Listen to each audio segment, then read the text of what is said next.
오늘 제가 설교 제목을요, 성취하기 전에는 쉬지 아니하리라 라는 제목으로 잡았습니다. 여러분, 하나님은 쉬지 않으시는 분이십니다. 시편 121편 4절에 보면 이스라엘을 지키시는 이는 졸지도 아니하시고 주무시지도 아니하시리로다 라고 말씀하고 있습니다. 우리 하나님은요, 당신의 백성을 지키시기 위해서, 돌보시기 위해서 쉼없이 지금도 일하고 계시다라는 사실을 믿으시길 바랍니다. 하나님이 지금도 일하시고 계시고 우리를 돌보시고 계시기 때문에 여러분, 우리의 신앙생활에 조는 일은 없어야 할 줄 믿습니다.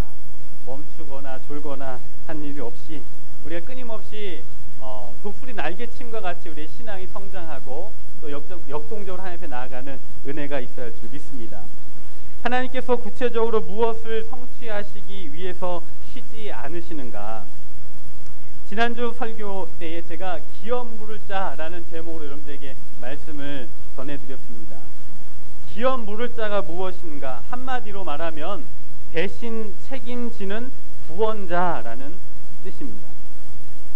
구약성경 율법에는요, 아주 독특한 규례가 나오는데 고엘, 기업 물을 자에 대한 규례입니다.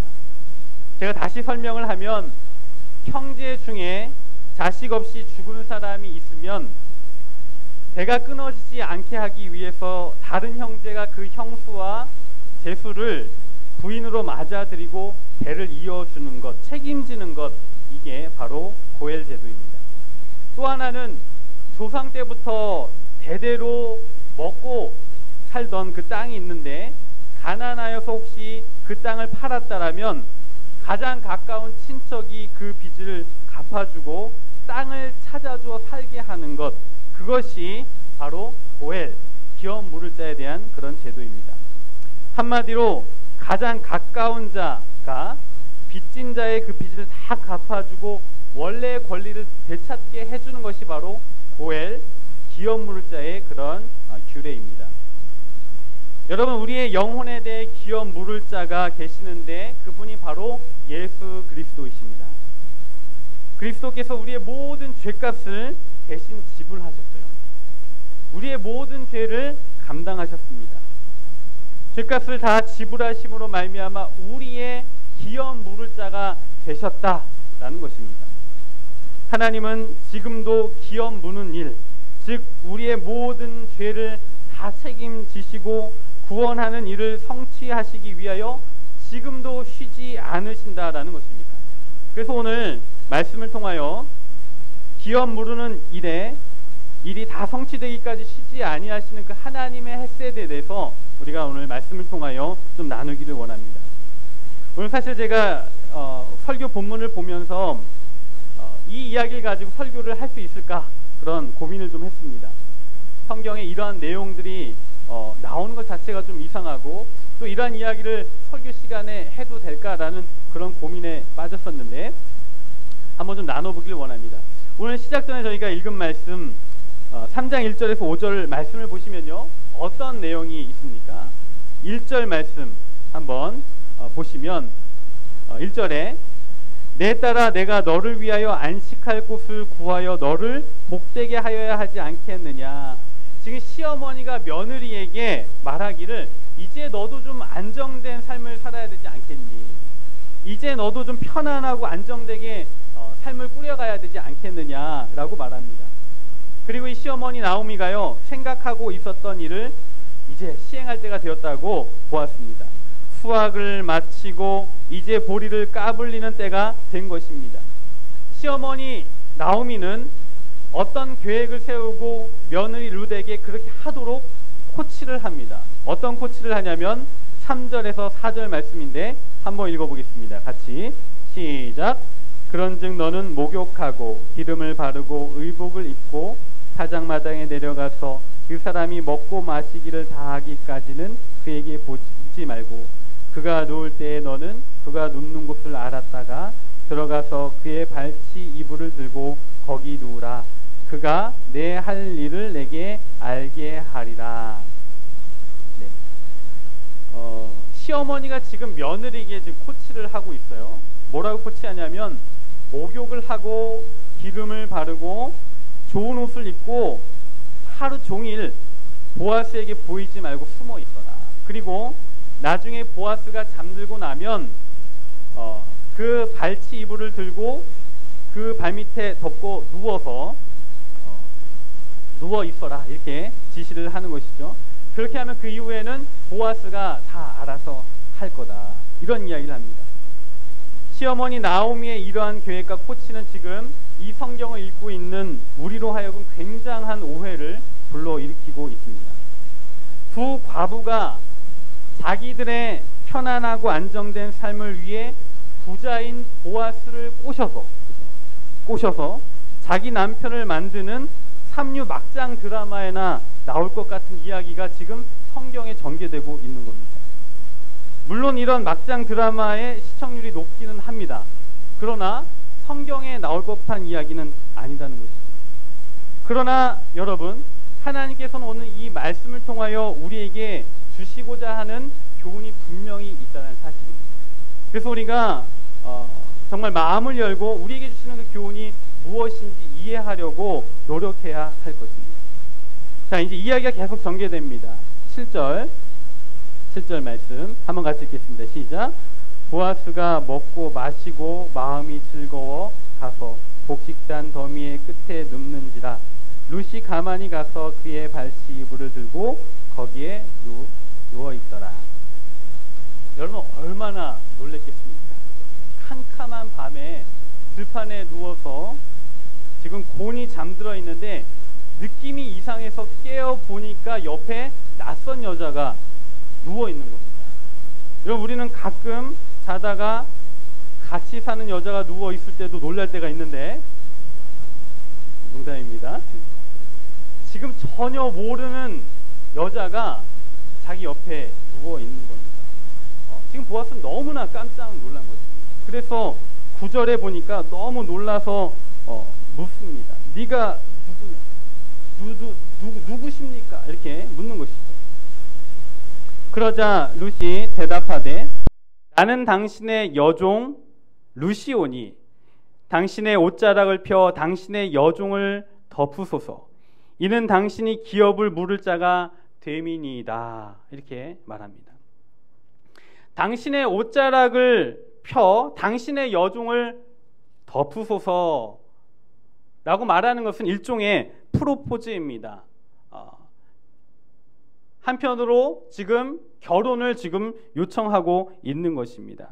그리고 이어서 뭐라고 이야기했냐면 그 프로포즈를 하는 이유가 무엇인가? 당신이 기업 물을 자이기 때문입니다 라고 이야기하고 있습니다. 당신이 기업을 물을 자가 됨이니이다 라고 한 것은 이 이야기가 야설이나 막장 드라마와 같은 이야기가 아니라는 사실을 우리에게 말해주고 있어요. 왜 그런가? 첫 번째, 룻은요, 보아스가 구약의 율법을 따라 고엘, 즉 기업 물을 사람이므로 적극적으로 지금 자신의 권리를 찾기 위해서 지금 프로포즈를 하고 있는 겁니다. 결혼을 요구를 하고 있는 것입니다. 두 번째, 룻이 사용한 옷자락으로 덮으소서라는 표현은요, 우리가 보통 주의 날개 아래 거하기를 원합니다 라고 고백할 때 쓰는 날개라는 단어와 같은 단어입니다. 보아스, 당신의 옷자락으로 나를 덮으소서라고 요구한 것은요, 주님의 날개로 덮으시는 그런 보호를 내가 받기를 원합니다 라는 그런 표현입니다. 그러한 뜻으로 지금 프로포즈를 하는 것입니다. 당신의 그 날개 아래 내가 안정감을 누리고 편안하게 평안을 누리기를 원합니다 라는 그런 고백 속에 프로포즈를 하고 있는 것입니다. 한마디로 지금 룻은요, 적극적으로 보아스에게 자신의 영적 권리를 찾으려고 요구를 하고 있는 것입니다. 여러분, 우리는요, 하나님이 우리에게 주신 영적인 권리를 적극적으로 찾아야 합니다. 이미 예수 그리스도께서 기업 물을 자로 이 땅에 오셨기 때문에 우리는 그분에게 권리를 요구할 수 있는 것이고 요구할 필요가 있다라는 것입니다. 창세기에 보면 아브라함이 하나님께 권리를 요구하는 장면이 있습니다. 소돔과 고모라를 하나님께서 멸망시키기 시키려고 하셨습니다. 그때 아브라함이 하나님께 뭐라고 말씀을 드렸냐면, 주께서 의인을 악인과 함께 죽이려 하심은 부당하오며 의인과 악인을 같이 하심도 부당하니이다. 세상을 심판하시는 이가 정의를 행하실 것이 아니니까, 이렇게 말합니다. 한마디로 뭐냐면 의인들을 하나님이 책임지셔야만 합니다. 의인들 하나님이 구원하셔야만 합니다라고 아주 강력하게 지금 호소하고 있는 것이죠. 마가복음 7장에도 보면 비슷한 내용들이 나와요. 수로보니게 여인의 이야기가 나옵니다. 예수님께 이 여인이 찾아갑니다. 그리고 뭐라고 이야기하냐면 딸에게 들어간 귀신을 쫓아달라고 요청을 했습니다. 그런데 예수님께서 이 여인에게 뭐라고 말씀하셨냐면, 자녀들을 먼저 배불리 먹게 할지니 자녀들의 떡을 취하여 개들에게 던짐이 마땅하지 아니하니라, 이렇게 얘기합니다. 이 수로보니게 여인이 자신의 딸을 고쳐주십시오라고 예수님께 찾아가 요청했는데 이런 말을 듣는 것이죠. 이방 사람들을 비하하는, 그리고 인격 모독하는 그런 발언을 하신 겁니다. 어떻게 예수님께서 그런 말씀을 하실 수 있을까? 우리는 퀘스천을 갖지만 그 여인의 믿음을 보시기 원하였던 것이죠. 이 수로보니게 여인이요, 그 말을 듣고 어떤 이야기를 하냐면 이렇게 이야기합니다. 주님, 옳습니다. 그러나 상 아래 개들도 주인의 상에서 떨어지는 부스러기를 먹나이다, 이렇게 이야기합니다.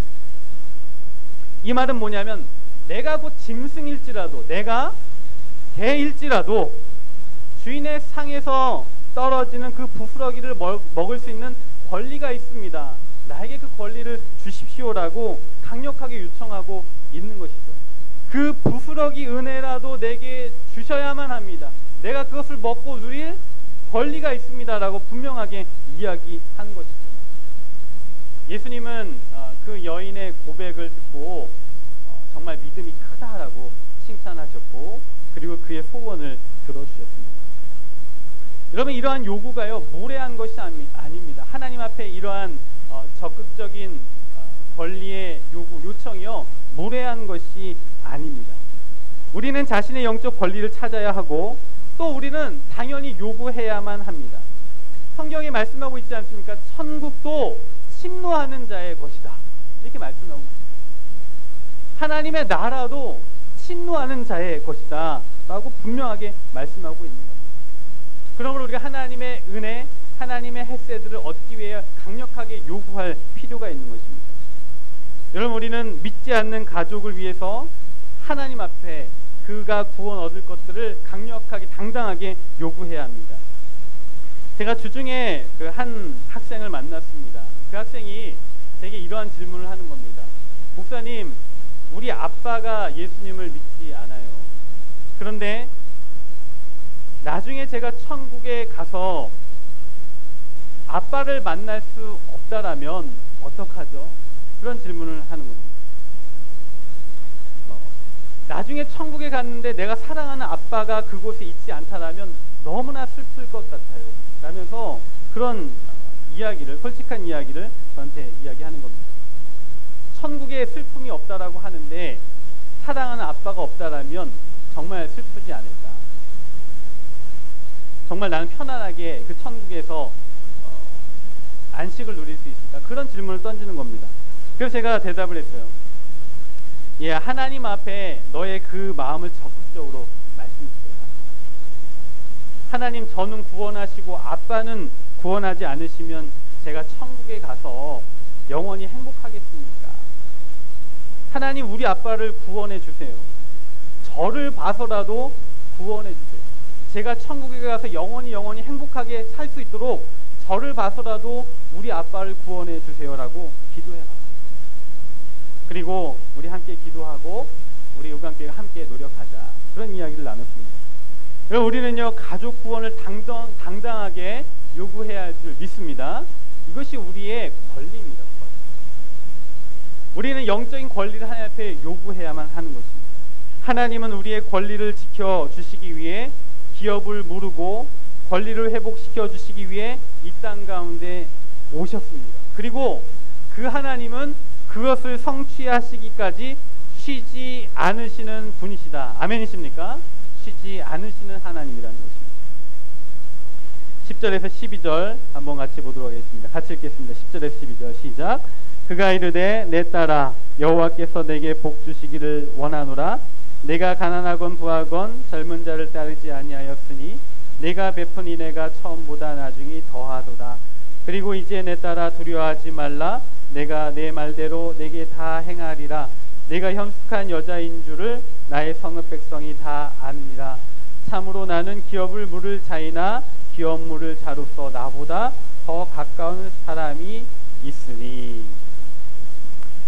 지금 청천벽력 같은 이야기를 합니다. 자기보다 더 가까운 친척이 있다라고 이야기를 해요. 기업을 물을 더 가까운 사람이 있다라고 이야기합니다. 한마디로 보아스가 지금 뭐라고 이야기하는 거냐면 나에게는 기업 물을 의무가 없다 이렇게 이야기합니다. 나보다 더 가까운 사람이 있다 이렇게 얘기합니다. 여러분 사실 하나님은 우리의 권리를 회복시켜 줄 의무가 없으십니다. 그러나 헤세드 하나님은 그럴 의무가 없음에도 불구하고 우리의 체질을 아시고 우리의 연약함을 아시고 우리의 죄됨을 아시고 우리의 필요 구원을 베풀어 주시는 분이라는 것입니다. 의무가 없음에도 불구하고 기업을 모르고 권리를 회복시켜 주는 분, 그분이 바로 우리 하나님이시다라는 겁니다. 주중에 이제 큐티 본문을 보게 되는데 토요일날 큐티 본문입니다. 그리고 여러분 구역 예배를 들으셨다면 구역 예배 때 다루었던 내용, 사과의 내용입니다. 그 내용을 보니까 하나님의 헤세드를 실천한 사도 바울의 모습을 보게 돼요. 사도 바울이 오랜 기간 전도 여행을 하고 예루살렘 교회로 돌아왔습니다. 돌아와 보니까 사람들이 자기에 대한 오해를 하고 있는 겁니다. 어떤 오해인가 하면 바울이 모세를 배반하고 자녀들에게 할례를 행하지 말고 또 관습을 지키지 말라 한다고 그렇게 가르친다라고 알고 있는 것입니다. 이방 선교를 위해 수년 동안 고생하고 전도 여행을 마치고 세계 곳곳을 누비다가 지금 예루살렘 교회로 돌아왔습니다. 이 돌아온 예루살렘 교회에 자기에 대한 안 좋은 소문이 지금 하다하게 퍼져 있는 겁니다. 그 사실을 발견했을 때 이 사도 바울이 얼마나 참담했겠습니까? 정말 하나님의 복음을 위하여 정말 헌신 수고하며 정말 밤낮 가리지 않고 눈물 흘리며 그 복음을 전하다가 지금 예루살렘 교회로 돌아왔는데 자기에 대한 안 좋은 소문이 교회 안에 있는 것이고 자기 귀에 들리는 것입니다. 얼마나 참담했겠습니까? 그런데 예루살렘 교회가 참으로 아름다운 것은 교회 안에 있는 잘못된 소문에 대해서 야고보와 장로들이 중재를 하는 겁니다. 야고보와 장로들이 사도 바울에게 어떤 요구를 합니다. 어떤 요구를 하냐면 모세의 율법을 따라 결례를 행해라. 그리고 나시린의 규례를 따라 머리를 깎아라. 그러면 모든 사람이 당신에 대해서 들은 것이 사실이 아니라는 사실을 알게 되지 않겠느냐. 당신이 율법을 지키는 사람이라는 것을 알게 되지 않겠느냐. 그래서 오해를 풀었으면 좋겠다라고 야고보와 장로들이 제안을 합니다.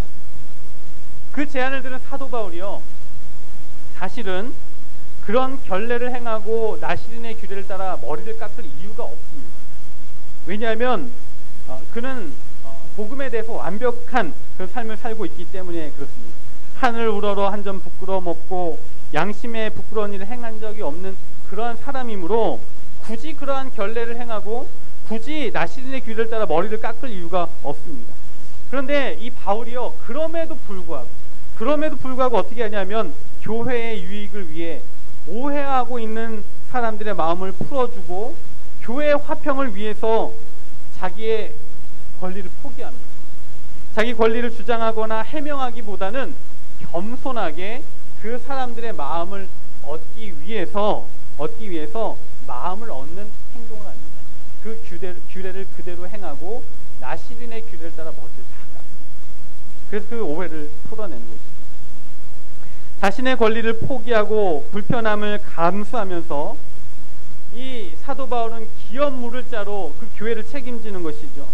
책임지는 자세, 이것이 바로 헤세드인 것입니다. 바울이나 보아스나 그럴 의무가 없음에도 불구하고 사람을 책임지고 그리고 공동체를 책임지는 그 헤세드의 모습을 가지고 있었다라는 것입니다.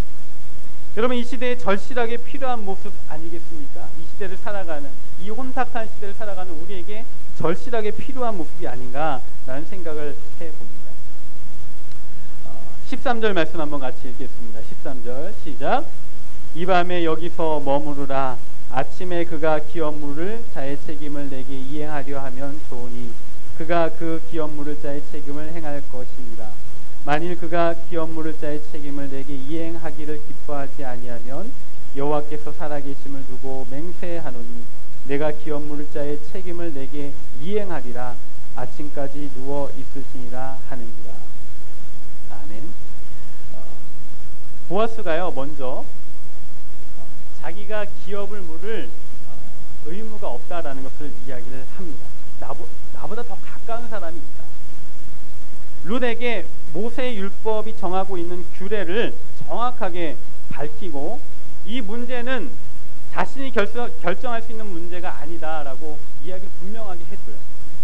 그렇다고 해서 지금 청혼한 프로포즈한 룻의 그런 요구를 피하기 위해서 이 말씀을 인용하고 있는 것은 아닙니다. 왜냐하면 나중에 4장에 가보면요, 적극적으로 이것을 책임지기 위해서 노력하는 보아스의 모습을 보게 됩니다. 제가 이 보아스를 보면서 감탄하는 것은 뭐냐면 참 배려심이 깊은 사람이고 하나님의 그 성품들이 담겨져 있더라라는 것입니다. 지금 불안해하고 있는 약자인 룻의 마음을 깊이 배려하고 헤아리고 있습니다. 11절에 얘기했죠. 내가 네 말대로 내게 다 행하리라, 이렇게 말합니다. 그렇게 말함으로 말미암아 약자의 마음에, 불안한 마음 가운데 있는 자에게 편안함을 지금 주고 있는 것이죠. 내가 네 말대로 내게 다 행할 거야, 안심해라, 지금 이렇게 이야기를 하고 있는 것입니다. 보아스는 분명 자기보다도 더 가까운 친족이 있다는 사실을 알고 있음에도 불구하고 보아스는 모든 것에 있어서 룻의 입장에서 해결하려고 애쓰고 있는 것입니다. 자기 중심이 아니라 다른 사람의 중심이었다는 것입니다. 고린도전서 13장에 사랑은 자기의 유익을 굳이 아니하며, 그 말씀이 떠오르게 하는 대목인 것입니다. 요즘 자신의 조그만한 이익 앞에서는 단돈 1원이라도 냉정하고 분명하게 하는 현대인들의 이기적인 모습을 볼 때 이해가 되지 아니하는 그런 모습이죠. 그러나 이것이 바로 하나님의 헤세드라는 사실을 기억하시기를 바랍니다. 보아스의 이 세심한 배려가 여기에서 끝나지 않아요. 14절 보시면, 14절 읽겠습니다. 시작. 룻이 새벽까지 그의 발치에 누웠다가 사람이 서로 알아보기 어려울 때에 일어났으니 보아스가 말하기를 여인이 타작마당에 들어온 것을 사람이 알지 못하여야 할 것이라 하였습니다. 룻이요, 새벽에 일찍 일어났습니다. 새벽에 일찍 일어난 이유가 있어요. 뭐냐면 남자들만 누워 자는 타작마당에서 지금 여자가 자고 나가는 것을 다른 사람이 본다라면 어떠한 일이 벌어지겠습니까? 룻이 오해받기 십상인 거죠.